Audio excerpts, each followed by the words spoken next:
सपने पूरे नहीं हो रहे तो क्या विश्व के अन्य देशों और सरकारों की ये ड्यूटी नहीं बन जाती है कि वो अपने देश की व्यवस्था ठीक करें? तुम्हें नगर बसाते समय तुमने सारी सुविधाएं नगर में लाकर एकत्र कर दी, ग्रामीण क्षेत्र में कोई सुविधा ही नहीं रखी।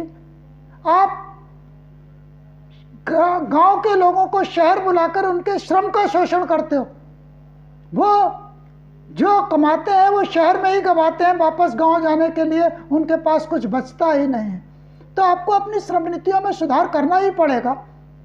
अखंड भारत का सपना आप तभी पूरा कर पाएंगे जब आप अपने पड़ोसी राज्यों की आम जनता के साथ संपैथी रखेंगे।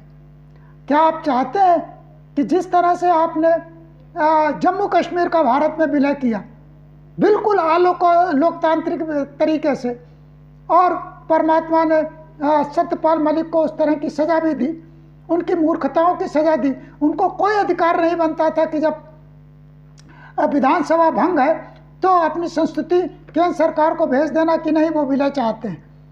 तो इस तरह की जो अनैतिक ढंग से आप जो है दूसरे राज्यों का विलय कर रहे हैं, उससे होगा क्या?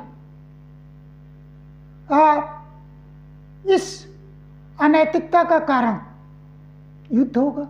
आपको युद्ध की सामग्री इकट्ठी करनी पड़ेगी। युद्ध की सामग्री इकट्ठी करने के लिए आप जनता पर जो है टैक्स बढ़ाएंगे।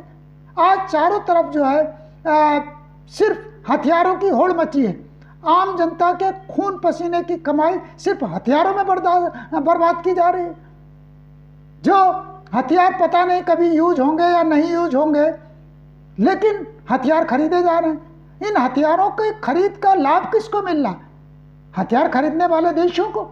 और जब युद्ध नहीं होंगे तब इन हथियारों का क्या होगा?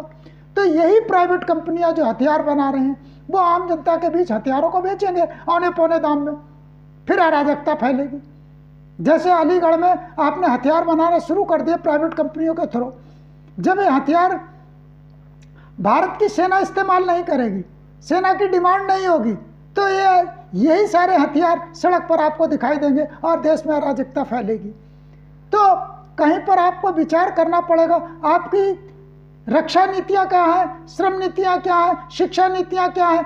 क्यों आम जनता के साथ आप दोगली नीतियों को कर रहे हैं, जिसके कारण देश में अराजकता फैलेगी। और इस तरह से आपका अखंड भारत का सपना कभी पूरा नहीं हो सकता अगर आप अपने प्रबंधन को ठीक नहीं करते हैं।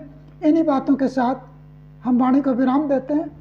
फिर नए विषय के साथ हम फिर उपस्थित होंगे आपको नया मार्गदर्शन देने के लिए। सबका मंगल हो, कल्याण।